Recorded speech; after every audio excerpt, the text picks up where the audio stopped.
Welcome to the Baseball Corner with Austin Oerman. Payoff pitch. Hot drive. Deep left. Grand slam. Bobby Witt Jr. wins it. Sensational. The Nick Sehnert. Here's the 0-1. This is going to be a tough play. The Cubs win the World Series. Brian makes the play. It's over. And the Cubs have finally won it all. On 93.7 The Ticket and theticketfm.com. Keep an eye on the ball as they go around the horn from local prep baseball to college baseball and even the minor and major leagues. Now, here are your hosts, Nick Sehnert and Austin Oerman.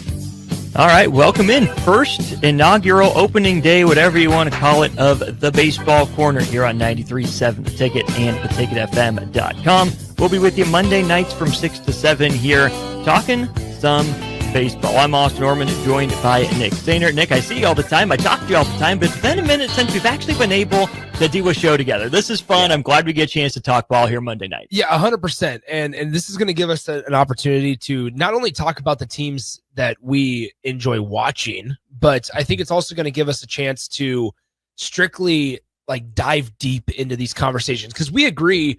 We get to have surface level conversations often about stuff like this, but we never really get to dive deep into it. And the college baseball world works, and people might be asking, what is this going to all consist of? And the way we kind of talked about it is it's going to consist of everything. We're going to dive into college baseball and talk about how the inner workings work there. And then with Major League Baseball as well, and how guys go through organizations and the thought processes there. But then we have state baseball coming up starting in May 16th. And so guess what? You and I are going to be on the call for that. So it's going to be a little bit of that as the time allows for us here in the next couple of shows. And so it's going to be a lot of fun. And who knows where we're going to go with it. And you have some minor league baseball connections. I do. Yeah. You name it. We're going to talk about it here on the Baseball Corner. More often than not, it is just going to be contained to the hour as a part of Ticket Weeknights. But I know we're both available, and the baseball season is really off and rolling now. We're about to the quarter pole mark for the Major League Baseball season, rounding into the end of conference season and conference tournament season, getting you set up for the College World Series. So I'm sure we'll have some podcast-only episodes that will air as well. As you heard in the open, you got a Cubs fan, a Royals fan here. Plenty of that chatter. We are at Lincoln's home for the Royals. I will not be able to contain my joy for the league's hottest team, I'm sure. But we got business to get down to. Let's start with the brass tacks of it, Nick. Nebraska baseball won another weekend. Took them a while to get on the board in conference play, but it's been better for Nebraska. They take 2 out of 3 from Maryland on the road last weekend. Big midweek win, come from behind win against Kansas State. Huskers parlay that into a loss on Friday, but they bounce back, win in dramatic fashion over Minnesota on Saturday. Then they take the rubber match 8-3 yesterday.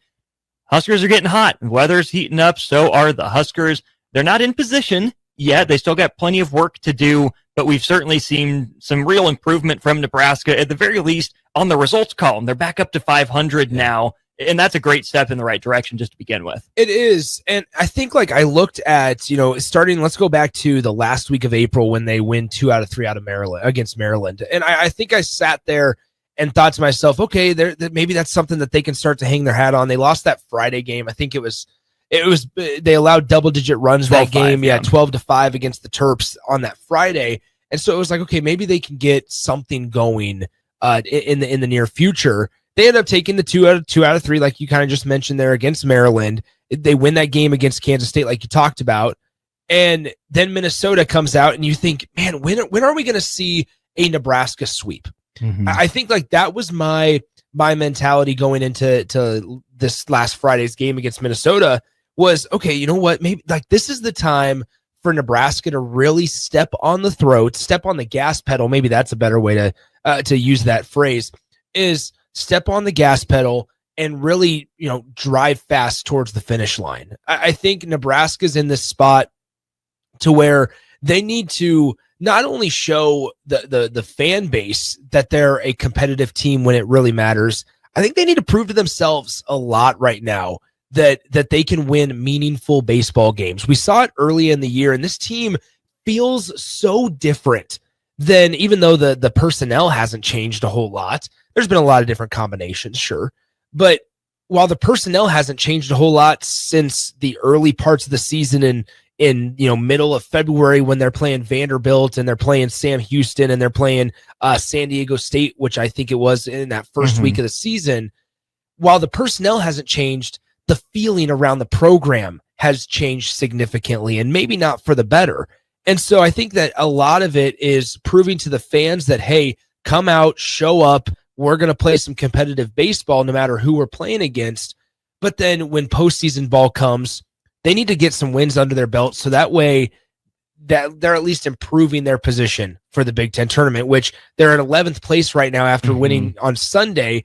I didn't know if they were going to come out of that one. Sure, the score showed 8-3, but I was at the game. It didn't feel like that for the first 7 innings. Like Nebraska was 5 runs better than Minnesota on Sunday. At the end of the day, as long as you win the game, that's really where Nebraska is at. And we've talked about this with plenty of programs at plenty of points in time. But Nebraska baseball cannot be concerned about style points right now. The only way that style points would come into play is, like you said, if Nebraska gets that elusive sweep. Because winning weekends is the goal. Yeah. But when you think about this Nebraska program, you would hope that winning the weekends would be the bare minimum, right? Not the thing they hope to do. But yeah, you go into every weekend assuming that you're the better team, playing good, solid, fundamentally sound baseball, and doing enough to maintain your position. But the problem, Nick, is that Nebraska just climbed back into the Big Ten tournament picture. My guess is this is going to come down to some tiebreakers, and that's where every game matters. It comes down to you need a Good Friday start this week. You have to have one because, yes, winning 2 out of 3 is better than losing 2 out of 3. Certainly, don't get me wrong, but Nebraska's not safe. Nebraska's not comfortable with 6 games left to play. Nebraska isn't in the Big Ten tournament for sure. It feels a lot like the end of basketball season for the men's program, where I know that other people I've talked to, we've heard from Will Bolt, I've heard from Evan Bland, among others. Their sense is this team's finally found itself, who it is, what it's about. And that's fine, but looking in from the outside, a little bit more removed, I don't know if I can tell you what this Nebraska baseball team is, what this Nebraska baseball team is about. And what's more important is that the team and the coaching staff know, and that they've identified the guys, the lineups, the situations where they need to be good, who they're going to use when they're going to use them. But from the outside looking in, it still feels to me like a team that doesn't have that clear-cut identity, that doesn't have that go-to, you're Game 7 in a regional, or we need to win this game to get into the Big Ten tournament. I don't know the 9 guys in the 9 positions, or even the 10th if you want to throw the DH in there. Yeah. I don't know that lineup that Nebraska would throw out there in a win-or-go-home game, which kind of feels like what these last 2 Big Ten weekends are going to feel like. Which I think, that's where I would ask you this question. Who are the high leverage guys? Because I sent you a text yesterday, and I don't want to misquote myself, because I sent you a text yesterday of it said they don't have nearly a good enough of pitching staff to win a 1-0, 2-0, 3-1 type of game, but they don't also have a consistent of enough offense to where they can go out and score 7 runs a game or 6 runs a game and say, yeah, you know what? Go ahead, pitching staff. You can make some mistakes. Just don't give up more than 5. They don't have the offense that can consistently score more than 5. And so it's a really unfortunate blend, because I think if you ask Will Bolt, Rob Childress, that conglomerate of coaches, they're going to say, look, maybe our pitching's not very strong, but our hitting will make up for it, or vice versa. We can't manufacture runs really, really that well. We hit a lot of long balls. A lot of them are solo shots because we can't get guys on base, can't move them over, can't hit them in. And so there's a lot of solo shots out there. But hey, you know what? At least we play in a ballpark that's hitter friendly. And on top of that is our pitching does enough. Nebraska can't say any of that. It feels like it just varies game to game, where it's, okay, this game, like yesterday's a perfect example. On Sunday's a perfect example of it. Nebraska gets a really nice outing from Jackson Brockett for the most part, right? He starts to fall apart. I believe that was in the 7th or 6th inning, where he allowed 2 home runs, or excuse me, a 2-run home run. where Minnesota took a 2-0 lead. I think it was the 6th inning. But up until that point, Jackson Brockett was good, and they knew the scouting report against Minnesota going in. Minnesota had hit 58 home runs going into the weekend series. How do they get on the board in the first inning on Friday? They hit a solo home run. That's what they do. They don't manufacture runs well or efficiently.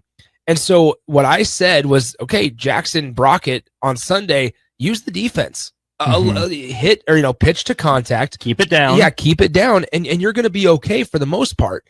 But I sat there on Friday, watched Minnesota hit a solo shot in the first inning. I thought, okay, that's not the recipe for success if you're Nebraska. But then on top of it, we saw the opposite side of it on Sunday, where Jackson Brockett goes 5 2/3, starts the 6th inning strong, gets the first 2 guys out, then walks a guy. And then the very next hitter hits the 2-run home run to give Minnesota their 2-0 lead. So I look at it and I think, okay, this Nebraska team and some of the players aren't consistent enough to where you're able to establish an identity. And I think that's what's really the bugaboo of Nebraska baseball right now. While you're on the subject of pitching, when you think about high leverage guys, to me, it's Broderick. He's on the midseason stopper of the year watch list. He hasn't been perfect. He's been pretty good. Is Gavin Blachowicz playing his way, pitching his way into the circle of trust? I don't know if I'm fully confident in that. Tucker Timmerman, good, but what's the role they're going to use him in, right? Is that a guy that starts a Big Ten tournament game for Nebraska? Should the Huskers make it there? Or do they need that arm in the back of the bullpen when they do get a lead? I still don't feel good about Drew Christo, and that's kind of wild to say. I mean, he leads the team with 23 appearances out of the bullpen, but he's running up a 5.5 ERA. I was going to say, when we've had that conversation about Christo since after his freshman year. So I don't even know who you give the ball to start a game, right? I mean, if you get to the Big Ten tournament, you think there's probably some Will Walsh magic in there. There has been the last couple times Nebraska's made it. Brockett seems to elevate his game for the most part in the Big Ten tournament as well. Ty Horn ought to get his first taste if Nebraska makes it. But I don't know how confident you are, in saying how a guy's going to handle the moment. And maybe even if things go sideways, it's not going to be because of a lack of approach or film or preparation. There's not the bulldog. There's not the Brett Sears that you need to go to, that you need to turn the ball over to. Obviously, Mason McConaughey with his unfortunate arm injury suffered. So, no, the pitching staff is still missing that dude in the rotation, certainly. And then I think it's Broderick on the back end. Do you have anything to add on pitching before I look at guys on offense? Yeah, I think when I look at pitching, like I'm looking at their list of ERAs right now, and this doesn't tell the whole story, but I look at usage, right? Because we know it, the best ability is availability. I mean, what if I told you that Jackson Brockett out of the 3 starters had the lowest ERA, and that's a 3.99? Yeah. It doesn't make you feel great. It just doesn't. Innings, though. Fewest innings, yeah. And fewest strikeouts. And that's the way Nebraska's going to have to win. Like, I think Nebraska's best strength of this team is their defense. Dylan Carey has taken a step forward. We've both been critical. I have been critical of Dylan Carey in the past because simply, we saw it. The way he was approaching things at the plate last year was not promising. He's done a really good job this year of kind of changing his approach at the plate, but he's also been a pretty solid glove in the field at shortstop. So, but I also will say this. If Nebraska can get into the Big Ten tournament, which in the end, I think they will.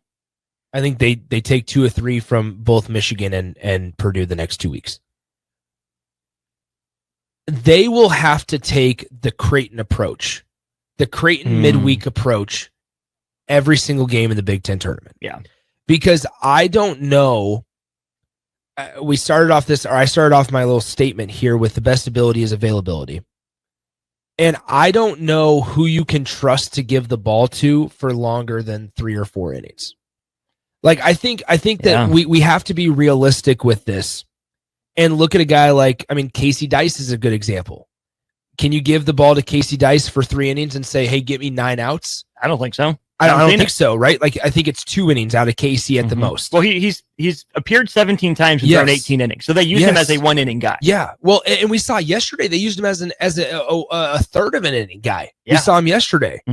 But it's when you get into a tournament and the single elimination bracket style is going to allow you to maybe save some arms when you get later in the tournament. Mm-hmm. But Nebraska's going to have to, number one, have their offense step up in the Big Ten tournament. Yeah. Number two, they're going to need guys in the first game when you just need to win. You're going to need your usual suspects to stand up. Mm-hmm. And I could see Nebraska working it out, getting out of their pod, whoever they're in, right? Mm-hmm. But I think where I struggle to see if Nebraska can find the light at the end of the tunnel is in those tier 2 and tier 3 guys who is going to step up. Yeah. We almost saw, I think, Ryan Harrihill break through, but then he had a setback. It is Jalen Worthley, one of your high leverage guys. That's one guy, Austin, that you and I both talked about at the start of the year, being like, if Nebraska needs out of a stressful situation, you're giving the ball to Jalen Worthley because that's who we saw last year. Mm-hmm. And it just hasn't worked. He's 2-0, yeah, but only 13 appearances. He's only thrown 18 innings. And he's got an ERA that's over 7 runs a game or runs an appearance. Carson Yasa had all the opportunity in the world to show that he's a high leverage guy. He can eat innings. Wasn't able to do so. It's out of those tier 2 and tier 3 guys because I have faith that Nebraska will be able to find some sort of combination with Will Walsh, Caleb Clark potentially, maybe Ty Horn. I think Ty Horn's very battle tested, which is going to be beneficial in the Big Ten tournament, despite what the statistics say. Mm-hmm.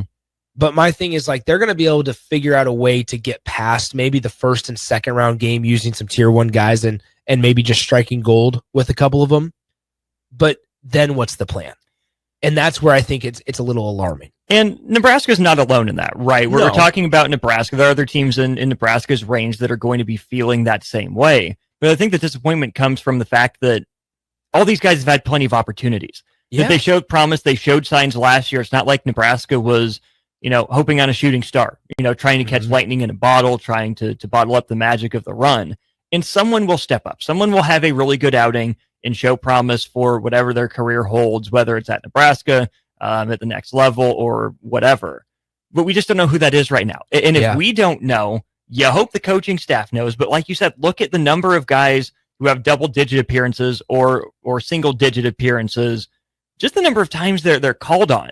Throughout the course of now 48 games for Nebraska with 7 more to go in the regular season, there would probably be more situations for more guys to have been brought in had they taken advantage of opportunities earlier in the year.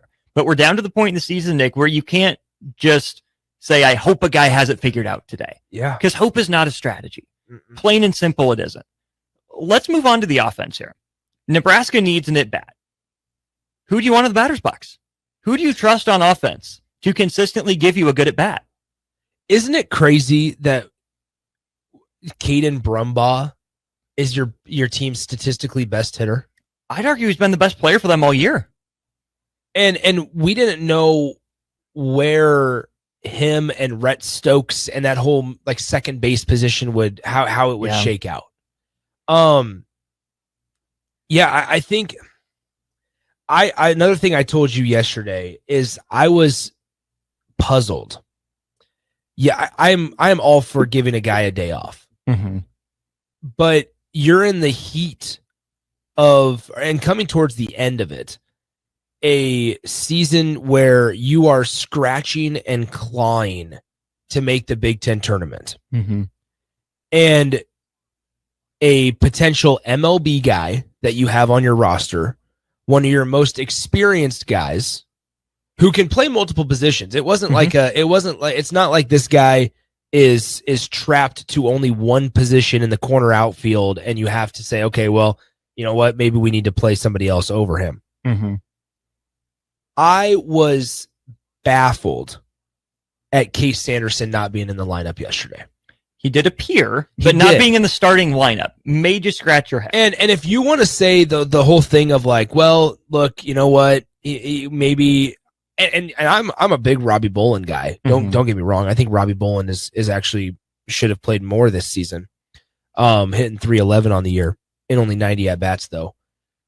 I sit here and I think to myself, you find ways to put your best players on the field. Yeah. It's the same way we talk about it in football. Mm-hmm. Case, if you wanted to be less taxing on his legs, or if he just needed a day, DH him. Right. You've done it this year already. Mm-hmm. And it's not like, who was the DH yesterday? It was Colin Cymbalista? I believe so. Yes. Yeah, so Colin Cymbalista was the DH because Hogan Haligso didn't even play yesterday, but it's a different story with him who's been hitting, under He's less 200. than 200. Yeah. Yeah. I sat there and I saw Colin Cymbalista in the lineup, and this is nothing personal against Colin, but I sat there and I thought to myself, okay, so you are trying to win a series, and Nebraska's not in play for a regional bid. That's not what I'm getting at. Right. But you're trying to make the Big Ten tournament, your conference tournament, to give you a chance to find a regional bid. And you didn't play him. And it wasn't an injury thing. He was obviously available because he came in the late stages of the game and hit. Mm-hmm. Find a way to use your best players when it matters most.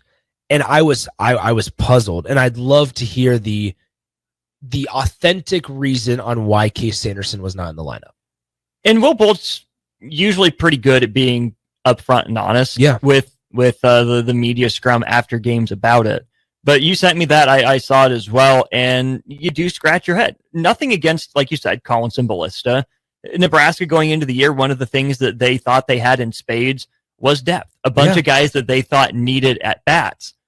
But I'm sorry, game 48 is not, we got to get this guy at bats time. No. That's, game 40 or 35, whenever it was that they gave Gabe Swanson another shot. That's an educated guess. That's a hunch because you've seen Gabe Swanson for 3 years. Yep, it's probably about time for Gabe to get going. We throw him in the lineup. Colin Cymbalista doesn't have a track record. Case Sanderson does. If there's a good reason, like you said, if it's injury based, if it's disciplinary, if it's rest and recovery, whatever it is, that needs to be articulated because otherwise you're getting too cute. What if Nebraska didn't win that game? What if Nebraska lost that game and Case Sanderson didn't touch the dirt? Didn't pick up a bat. That's a horrible look. I get it that on a day like yesterday where there wasn't much wind, maybe you say, okay, Case, you can play right field, you can play first base in the field. Where do we want you? Okay, maybe first base. Let's give an opportunity to Tyler Stone because Stone he leads the team in home runs with an unimpressive 8 on the year. Like there's nothing about this offense, Austin, and I did not expect to say this when we were back on February 14th going into this season. There's nothing exciting about this offense. No. I watched Riley Silva drop down a bunt that went straight in front of home plate. And he was out by 4 steps. Yeah. And it's like one of those things of how do they create juice? I just don't know. And even though Caden Brumbaugh has started every single game for you and he's hitting over 315 at the plate, it's like what does he do that can provide juice? And while he's shown a little bit of pop with his, 3 or 4 home runs, I sit there and I go, the extra base potential isn't there. Like the Nebraska, it feels like Nebraska, it takes so many things that have to go perfectly right for them to break one open and have a crooked inning. Well, this offense is one that requires an above average to elite pitching staff.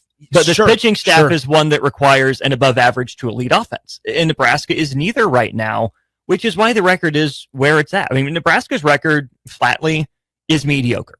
You can tell me about strength of schedule. Yeah. And I'm not going to say Nebraska hasn't played a tough schedule, right? Because they have.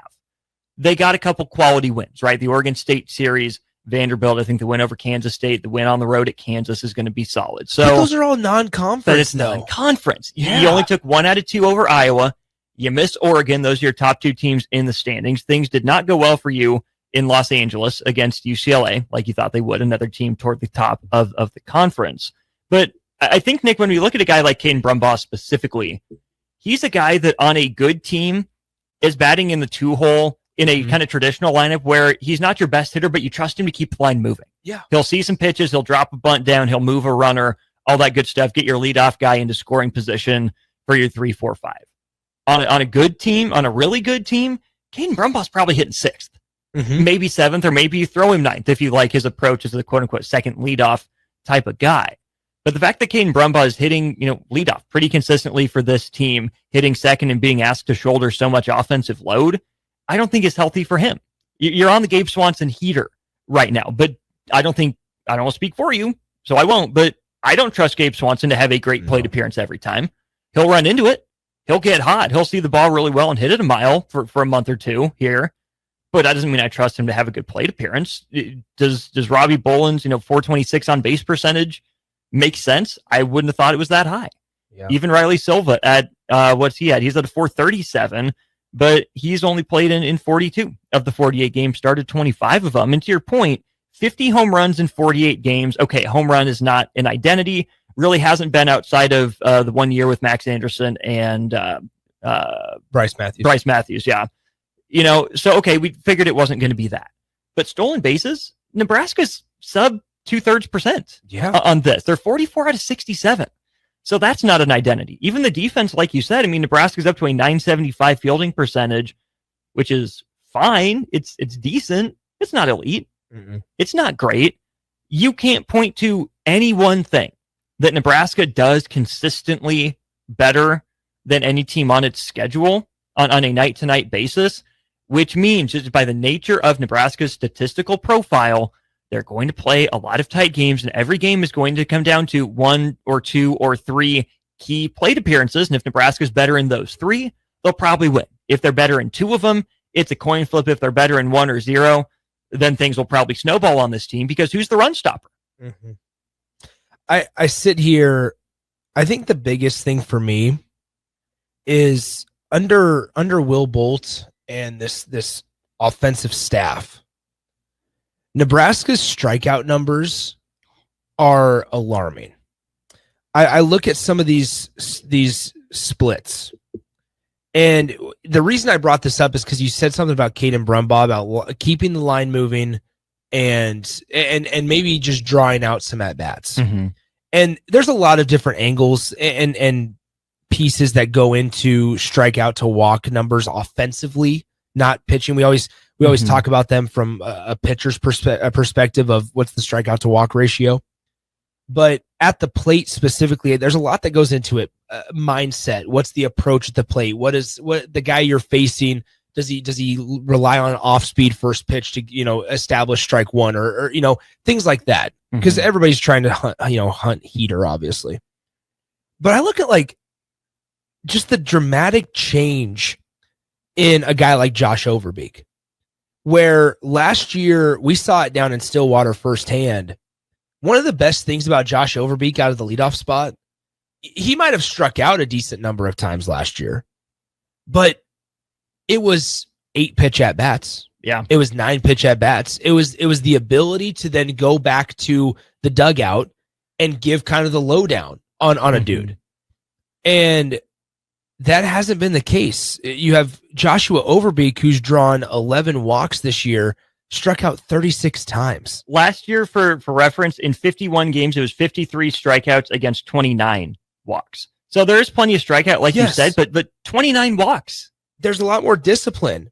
And while Dylan Carey had, 61 hits and 61 strikeouts last year, he's sitting here. It was 63 strikeouts and 60 hits. Okay, 63 strikeouts and 60 hits. That's much better. I knew it was either 1-to-1 ratio on strikeouts and hits, or if it was worse. So Dylan Carey this year has 50 hits, so he's on pace for a similar number there. Probably going to have a better year than he did last year in terms of getting on base. 46 strikeouts. Woo! 46 strikeouts to 18 walks.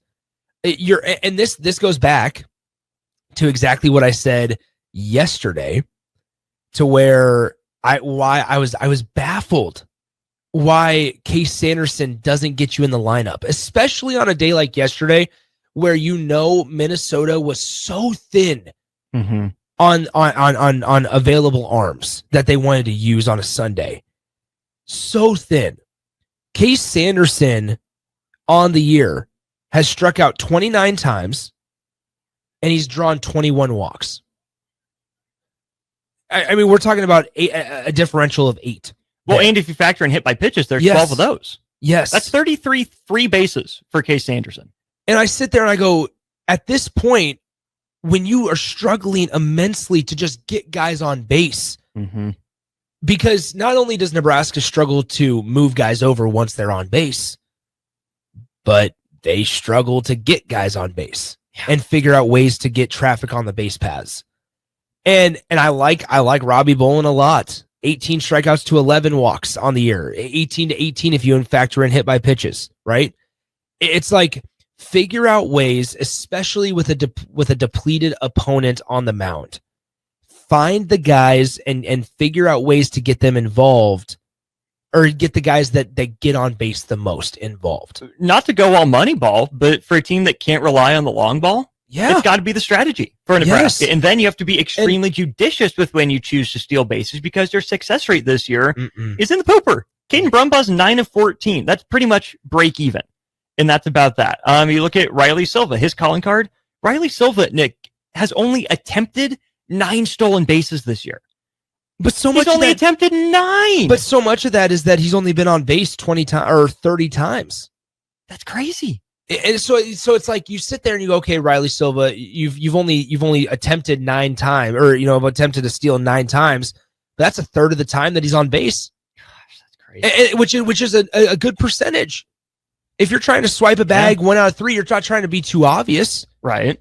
And so, like I sit here, Nebraska as a team is 44 of 67 on the base pass trying to swipe bags, less than 66%. Yeah, it's not a good. That's and to go analytics on you, 75% is break even in modern baseball for a success rate. Yeah, the advantage on a stolen bag goes to the runner. Yeah, on a stolen bag attempt, I should say. I just think that there's so much to it. It's really the cliche comparison would be like an onion, where there's just layers, and I envision the Shrek meme of like onions and layers. But that's how it is, because it's sure we can make this conversation factual by only looking at the issues that pitching has. And we can make it factual by only looking at the strikeout numbers, or only looking at the batting average numbers, or looking at the unstable characteristics of just the setup of the lineup, of how the lineup is put together. It took them a month and a half to use the same lineup on back-to-back days. Yeah, a month and a half. A lot of these things that we're talking about, the comment you made about game 48 is not when you try to find out who you should be given at bats to. It could not be any more glaring, alarming, and disappointing. That's what you find out in week 2 on a series against Grand Canyon. Not in a scratch and claw type of game to make it into the Big Ten tournament against Minnesota. Now, hindsight 2020, it all worked out, right? Nebraska wins yesterday 8-3. But if you look at how Nebraska won yesterday, they had no answers for the starting pitcher. And the only way that they got into it, and they're fortunate that Minnesota was in this case, they went to a freshman out of the bullpen who had been warming up since the first inning, when their starting pitcher took one off the arm, off of the bat of Gabe Swanson. He had started. I was standing out yesterday at Hawks. I was standing out in the visitors' bullpen area, just right up against the fence. And when Gabe Swanson hit that comebacker off the pitcher's arm, number 17, the freshman, started warming up for Minnesota. On that day, he was throwing medicine balls. He had his bullpen catcher out there. They were starting to throw. He did not stop throwing until he got into the game. We're talking about 6 innings of just light bullpen work. The dude threw 80 pitches probably in those 6 innings. And that like things like that benefit teams or benefit opponents. And because Minnesota was so thin on pitching going into Sunday, they had no choice but to stick with him. Let's stick a pin in this. We got to take our first break of the show. We'll be back for the second inning of Baseball Corner. Austin Oerman, Nick Sehnert in just a moment. You're listening to Baseball Corner with Nick Sehnert and Austin Oerman on 93.7 The Ticket. Now's the time to grab your snacks. The second inning is next. Take control of your health with the DASH scan at Advanced Medical Imaging. The DASH scan is a full-body MRI designed for advanced health screening. This dynamic approach provides exceptionally sharp images across multiple organ systems, helping to detect potential concerns early. With minimal radiation and no invasive procedures, the DASH scan offers a safe, comprehensive look at your health. Plus, results are delivered faster than ever, giving both patients and physicians confidence in screening and diagnosis. Your health is too important to wait. Schedule your DASH scan today at Advanced Medical Imaging. Visit amimaging.com or call 402-484-6677 to learn more. Hop in the batter's box because it's time for the second inning of the Baseball Corner with Nick Sehnert and Austin Oerman on 93.7 The Ticket. Back for the second inning of Baseball Corner, Austin Oerman and Nick Sehnert with you. Thanks for being along for the ride. As always, you can get a hold of us on our Starter Heyman Jewelers text line, 402-464-5685. Our Twitter banners are scrolling underneath us here at Austin_Oerman and at Nick_Sehnert. Nick, I think in this segment, the simple way to go, the smart way to go, is to put our Will Bolt thinking caps on, to put our Sirianni thinking caps on, our Harvell thinking caps on, Rob Childress thinking cap, whatever coach you want to think like, you have the license to do so. Let's try and construct Nebraska's best lineup for the remaining 7 games and beyond, right? If you have to roll them out there in a do or die game, which again, I still think that needs to be the sense of urgency that Nebraska has with one midweek game against Creighton remaining, and then you have Michigan and Purdue on tap for the Huskers the rest of the year. What is that lineup? Let's just go down 1 through 9 in the batting order. Who do you like leading off for the Huskers? It's almost strange because I go back and forth with this leadoff spot because I was such a fan of the way Nebraska had their lineup constructed last year that I go back to it time and time again, and that's with Overbeek in the leadoff spot. Sure, Brum has been, like we both agreed, probably the best player on the entire season. But I lean towards saying Overbeek should be the leadoff guy. I think these strikeout to walk numbers are uncharacteristic for him. And I think a lot of it is reps. I think, like, granted, he's had 136 ABs this year, but if you compare those numbers to a guy like Caden Brumbaugh, like if you give him another 4 or 50 at bats, what does it look like? Overbeek didn't play a whole lot to start the year. Like he was kind of just non-existent. Well, we were both shocked when he wasn't in the opening day starting lineup. Yeah, so I'm sitting there going, okay, so what happened? So like my heart is telling me it should be Overbeek because I saw what Nebraska was able to do at the top of their lineup last year. And that's why I lean that way, even though I probably know it's not the smartest thing to do. I totally see where you're coming from. I'm going to go a little bit out of, I would say, left field, except this guy plays more right field. I don't hate Case Anderson at leadoff. Okay. That's a guy that gives you a pretty good plate appearance. He has a 427 on base, and the power just hasn't come around, right? 2 homers, 8 doubles for Case Anderson. We've seen it on display, right? I don't think Case Anderson's power that he showed in Stillwater was just because of the ballpark. I do think there's more in there, but it's just not consistently showing. I think Case Anderson's a darn good hitter. I think he has good command of the strike zone. I think he'll give you a good at bat, and he's athletic enough, right? No, he's not a burner at the top of the lineup, but he's not slow, right? He's not going to be a guy that is going to get run up on by a teammate. He can go first to third. He can score from second on a single. He'll steal a base for you from time to time. I like Case Anderson at the leadoff spot, Nick. Okay. So I would go there, and then I've got Caden Brumbaugh in the 2-hole, right? I like how he handles the bat. Enough pop there to keep the line moving. So I will go with Sanderson and Brumbaugh at the top of my lineup. 2 for you. I wonder. I initially had Brumbaugh there as well for exact same reasons. I wondered what a guy like Robbie Bolin could do at the 2 spot. Sure. because I think if we're gonna go either way, one of our guys at the leadoff spot, Overbeek or Sanderson, if one of those guys can get on base, then it's who do you trust to be able to do a J? And I think instantly you think Riley Silva, but I really like Riley Silva at the bottom half of the order.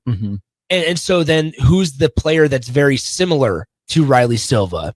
And it's Robbie Bolin. Yeah. And so that's where I'm actually going to lean that Robbie Bolin playing right field is second. We saw Robbie in right field yesterday, and I'm going to lean towards Bolin at that 2 hole there. 3, that's where I go Brum.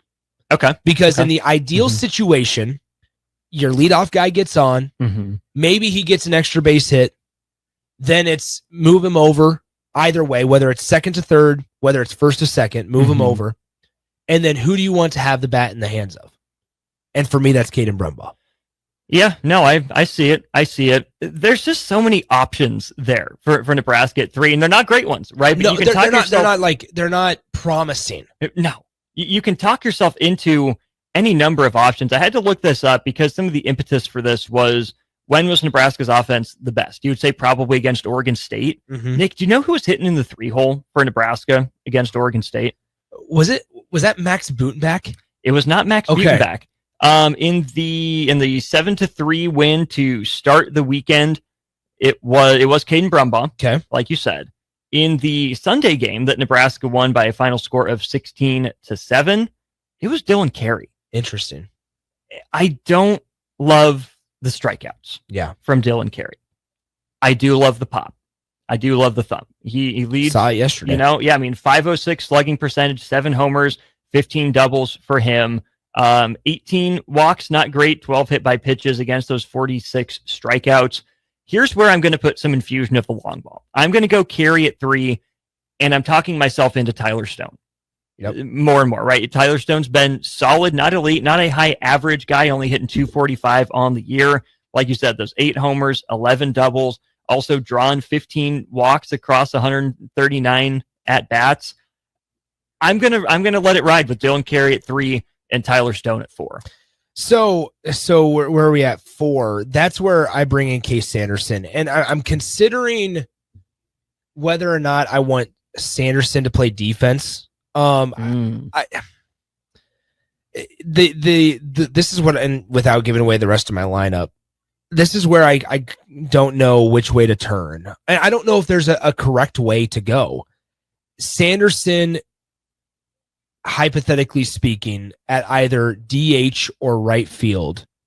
If you move him to right field, I think you leave Robbie Bolin in and you put him at center.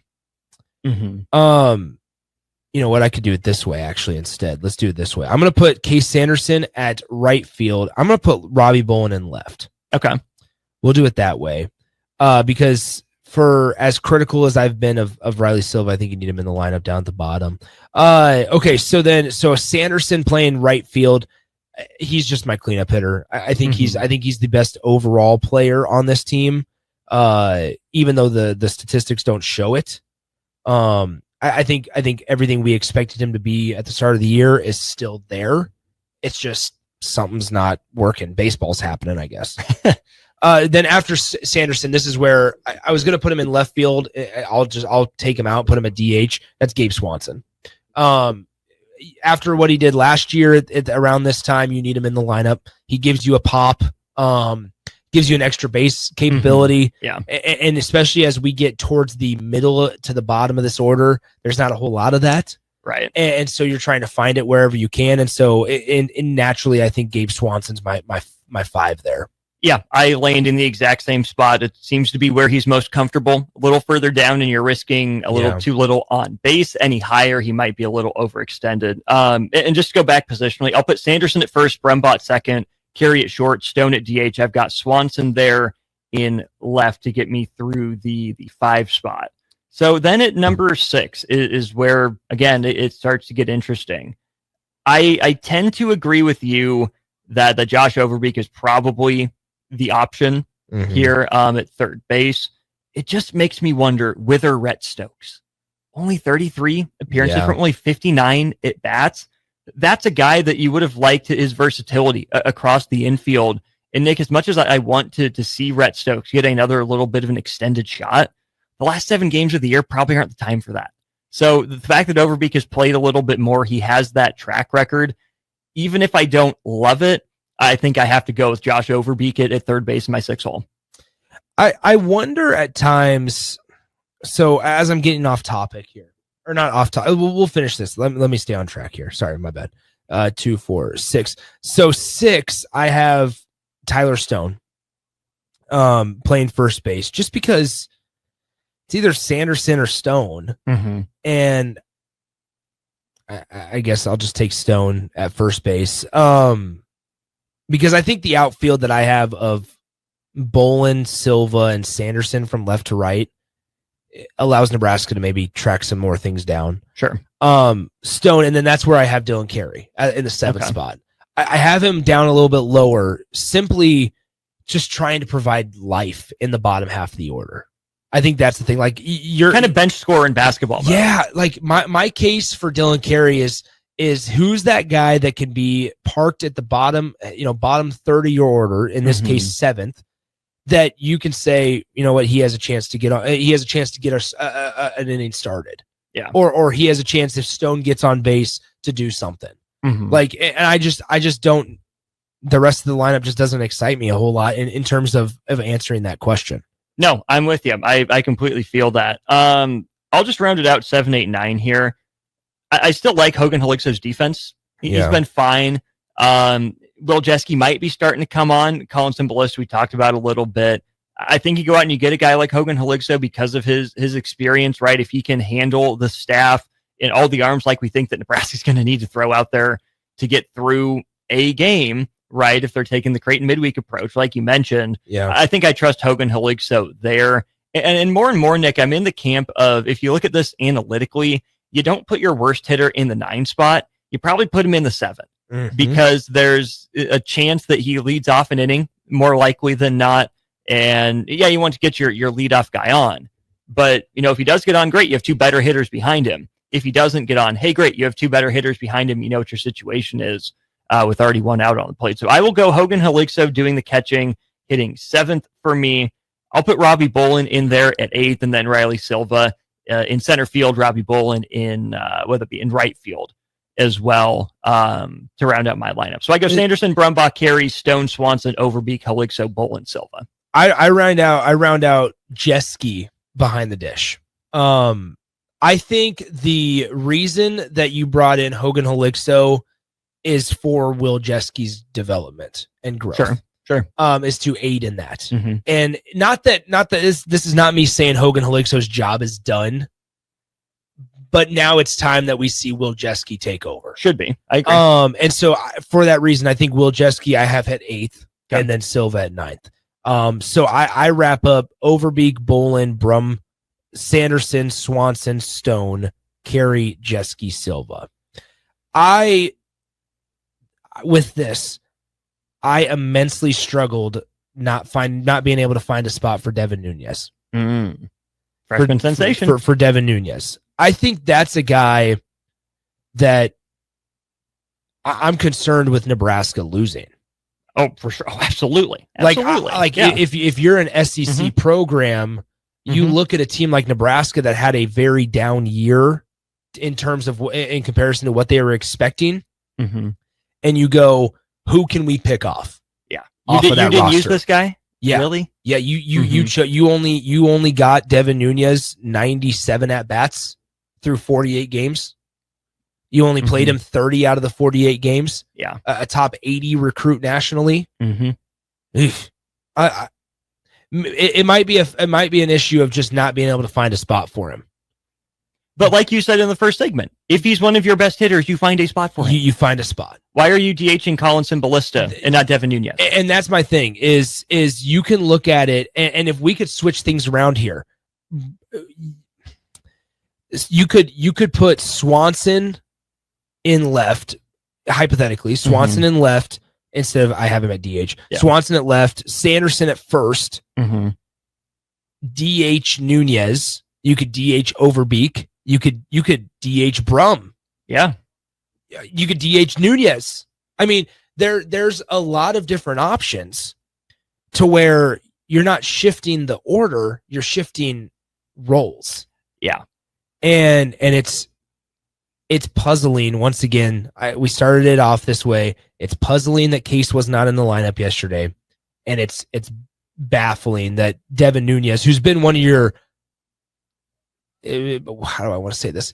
Now, I don't want to say consistent, but most exciting pieces when you're talking about in a down year, you look at things that could bring promise in the future. And Devin Nunez is in that category. Oh, I absolutely agree. Now, Devin Nunez doesn't have much of an OBP. Nope. Only hitting 360. But again, I think that's one of those things that you iron out with reps. A young guy, his first taste of college baseball, the more reps he has, the more pitches he sees, the more likely he is to develop some of that play discipline, right? I think he's put together some pretty good at-bats. I think he's had a decent approach when he's been in there. The guy that stood out to me, though, Nick, for a guy that if you would have asked me before the year, who would have been my right fielder for Nebraska as they look to the Big Ten tournament and potentially beyond, it's your reigning Summit League Player of the Year, and that's Cale Frost. Yeah. Am I shocked that he's not in there? I don't know if shocked is the right word, because there were some concerns that, okay, maybe it doesn't translate right away, right? We heard he started the fall kind of slow, even spring practice a little bit, but eventually Cale Frost came around.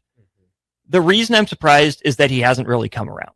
Playing in 37, I think, of the 48 games is what I have him at. 6 homers is fine, but only 4 doubles, 10 total extra base hits, only getting on base, 36% of the time, batting under 250. I thought that the Cale Frost might have taken a page out of the Gabe Swanson playbook. Start slow, get your feet wet, weather warms up. Okay, here comes Cale Frost. This is the guy Nebraska went out to go get. Plain and simple, we haven't seen that, and it's been a disappointment. And isn't it strange? This is what I think is alarming before we go to break, is that these are the type of guys that Nebraska is going to need to hit on.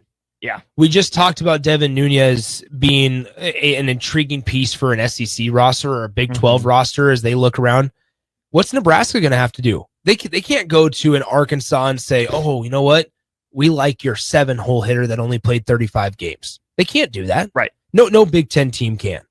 No. And so Nebraska has to hit on guys like Cale Frost. And the fact that they didn't, or in the fact that they haven't hit on Hogan Helixo. Yeah. Or you can go down the list a little bit more. The one guy that they've hit on in terms of university transfers, not JUCO guys, has been Caden Brumbaugh. Yeah. That's it. Dylan Carey's the guy you brought in out of high school. Case Sanderson, same thing. Overbeek's a JUCO guy. Will Jeske, we're waiting still, right? But Cale Frost transfer from South Dakota State. Your 2 transfers that you brought in from another university are 2 of your worst hitters. Yeah, statistically. And Cale Frost at 228 on a hitting average, and then Hogan Elixir with under 200. That's not a recipe. That's recruiting misses. Yeah. And in baseball, when only 9 guys can play at a time, and it takes a while to see who they truly are, because rhythms are a thing, and understanding comfort, you'll quickly look up and realize you're 25 games into the season and you don't really know what you have. Which is I think that's where Nebraska was at. Is Will Bolt and his staff looked up 25 games into the season, thought that they would be in a different spot than they were, and I agree with him there. Right, this is not me putting blame on them. They thought they'd be in a much different spot than they were. And they looked and they said, we still don't really know what the combination should look like. Right. And part of it is guys just needed to step up too. And they didn't across the board. One last name before we go to break. Max Butenbach, your first bat off the bench. How close for you to throwing in the Lincoln product? Very close. Very close. As I feel a sneeze coming. But I like Max a lot. Max Butenbach is nothing to sneeze at. Yeah, right. Max, I like him a lot. In not leaving limited time, 35 out of the 48 games he's played, started 28 of them. I like him a lot. I wonder what his role is going forward. Like, where do they see him playing? Yeah. Is it outfield?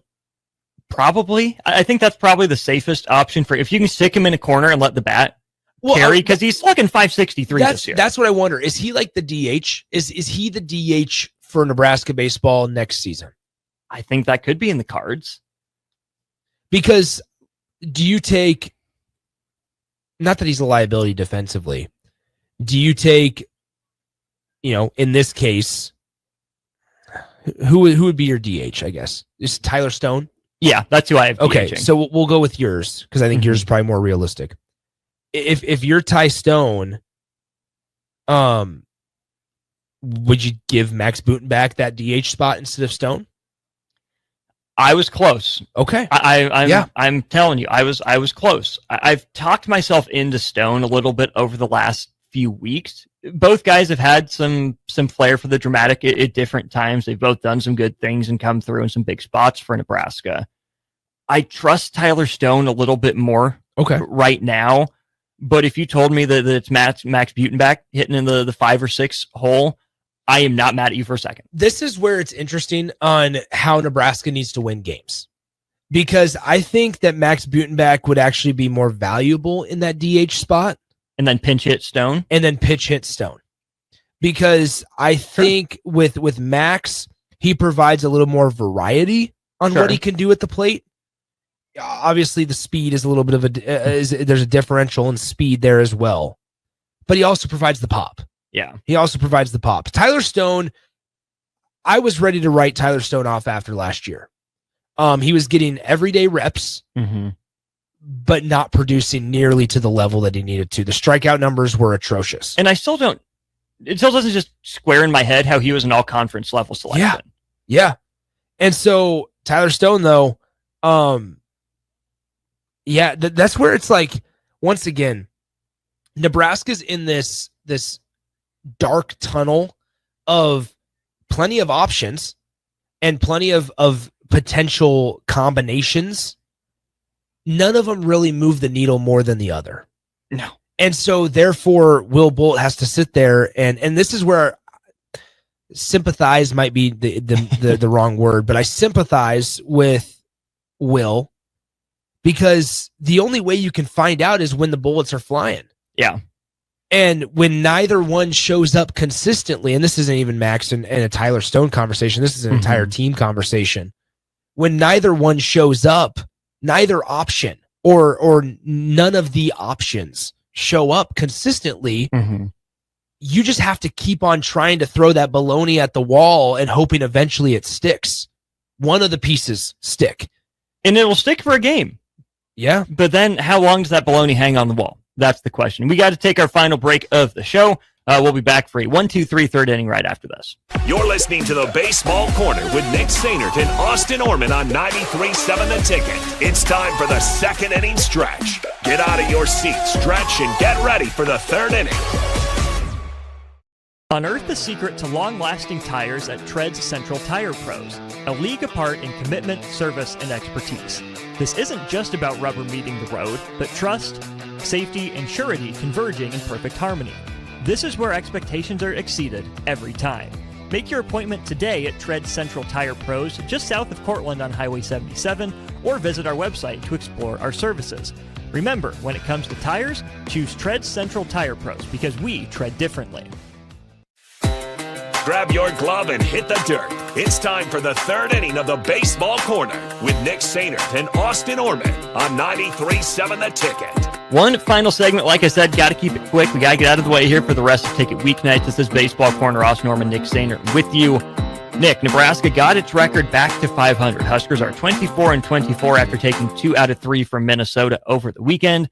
Final non-con game of the year comes to the Huskers, comes to Hawksfield Haymarket Park tomorrow, Tuesday, May 6th, 6 o'clock, first pitch against Creighton, and then a weekend series against Michigan. Michigan now 14-10 in the Big Ten, a chance for Nebraska to make up some ground. I'm going to ask you with your head and with your heart or your gut here, what do you think Nebraska's record is this week across the 1 game with Creighton and the 3 against Michigan? What do you think it is? And what do you hope it is? Well, I think actually they're the same. I think they go undefeated. As weird as that sounds, I think tomorrow night against Creighton at 6 p.m., it is a massive opportunity, and we don't know, at least to this point, who they're going to start. It's a massive opportunity as the last midweek game for somebody to show up that they can, hey, we can eat innings. Because if Nebraska finds themselves in the Big Ten tournament up by 5 and they need 3 outs or they need 6 outs, this is who you go to. Yeah. You say, hey, look, we just need you to get 6 outs. We look at it so much. We look at it so much as innings and lengths. In reality, it's get us 6 outs, get us 4 outs. And it kind of puts things into perspective there. I think Nebraska wins against Creighton. I think the offense shows up. I think the weather helps out as well. It's supposed to be a beautiful couple of days in Nebraska. Michigan is interesting because they're 6th place in the standings right now. And I think we've been waiting for Nebraska to break through to where they sweep a team. Yeah. And really, I think this is your last chance. Just because you have to go on the road the following week. I think Nebraska gets it done on Friday night. I think Haymarket Park this weekend. I was looking at temperatures. It's going to be 80 in the 80s on Saturday and Sunday. It's 70s on Friday. There's no excuse for Haymarket and Hawks not to be jam packed. It was yesterday for the Minnesota game. So that's where I think Nebraska needs to feed off the crowd. And it's notable enough of a name, a team that made the College World Series a couple of years ago, almost 10 years ago now. Yeah. Like it's a notable enough of a name. Our football coach just took a suspension. Yeah. Right. But it's a notable of enough name to where it's going to draw the casual fans in addition to the diehards that are hoping to see Nebraska at least get a little bit of breathing room. If you can go in, I think this is where it's at. If you can go into the series against Purdue next week in that 8-9 spot in the Big Ten tournament and the Big Ten standings, you feel good about it. Do you take a 3-1 weekend? Absolutely. Week? You do? Absolutely. Would you rather sweep Michigan and lose to Creighton, or include a Creighton win, go 2 out of 3 against Michigan? Sweep Michigan. I don't care about Creighton. That's where I wonder who does Nebraska start tomorrow, Austin? Dude, I don't even know. Is it a Carson Yasta day? I have no idea because it doesn't. I don't think it matters who starts. TJ Coates. It's can Nebraska get enough of the right puzzle pieces in place? Because I don't think anyone that Nebraska starts, barring a miracle, goes more than 3 innings. Well, and that's fine. If that's your approach, that's fine. Last time, so Nebraska played Creighton back on April 15th. Nebraska started Ryan Harrihill on the mound. He went 1 inning, allowed 2 earned runs. Gavin Blockowitz came in, walked 2, didn't allow a run in 2 innings of work. Price Bender ended up getting the win. But 2 games ago against Creighton on a colder day, we saw TJ Coates get the start. Who he didn't make it very far either. So I think I would imagine that it'll be a TJ Coates, Carson Yasta type of day. And then because I was thinking about who didn't pitch this weekend either, and neither one of those guys heard their name called this weekend. I think 3-1 is most likely. Yeah. I don't know the combination. I'm worried about 2-2. I'm worried that this program doesn't do anything the easy way and leaves it up to A, the final weekend of the year, and B, up to other teams. That would not be ideal. I just have this sense in my gut that that's where it's headed. In which case, I do think if it's going to be 2-2, it's probably better to beat Michigan for those 2 wins. But wouldn't it feel so satisfying to beat Creighton? I mean, that's a decent RPI game for Nebraska, but losing a home series at this point, your last home series before you go on the road to West Lafayette, would be pretty catastrophic. So I think 3-1 is what Nebraska's got to get done. 2-2 would be a problem. 4-0 on the week would be absolutely incredible. And I would probably be thinking some very, very dangerous, spicy thoughts. So here's the thing. Okay. So hypothetically speaking, if they were to beat Michigan, sweep Michigan, that would put them at least up to 10th place. Who does Penn State? This is where it'd be interesting. The Penn State baseball, the team that's in front of them, I don't know who they have. I'm pulling up their schedule as we speak. I can tell you that that Purdue has Indiana and Nebraska remaining. They're underneath Nebraska in the standings. So Penn State has Rutgers this weekend, and that's their last Big Ten series. They close out their regular season next week against Xavier. Interesting. But it's the last regular season series for them. So just playing the comparison game, Penn State plays Rutgers, who are neck and neck in the division or in the standings. Mm-hmm. Rutgers is 9th at 12-12. Penn State's 13-14. In all reality, if you're a Nebraska fan, you are massive Rutgers fans this weekend. Huge. It's at Rutgers, and you say, Nebraska, you can take care of business. Go if you can sweep Michigan, and Penn State loses 2 of them, you are tied for 10th place. Going into a series against a Purdue team that is not going to make the tournament, but is fighting for its life. Sure. And we saw how that worked out for Husker basketball. Is Purdue going to bow out of a game because of rain again this year or after that 1 year? How very Purdue would that be? They will only do it if it ends up screwing Nebraska. That's right. That's right. Pretty much how it goes. Nick, we went too long, but you know what? It's what we do. Here we are. We will we'll step out of the way. We should have the Don't Punt Hour coming up next. Stick with us, though. Mondays at 6, you'll get some Baseball Corner. Plenty of college baseball on tap as we look at Nebraska, Big Ten Tournament, College World Series, a little bit of a national look moving forward to MLB, minor league, and of course, 11 days from the time this airs, state baseball on the ticket. Stay tuned for that. He's Nick Sehnert. I'm Austin Oerman. It's been a blast. We'll do it again soon.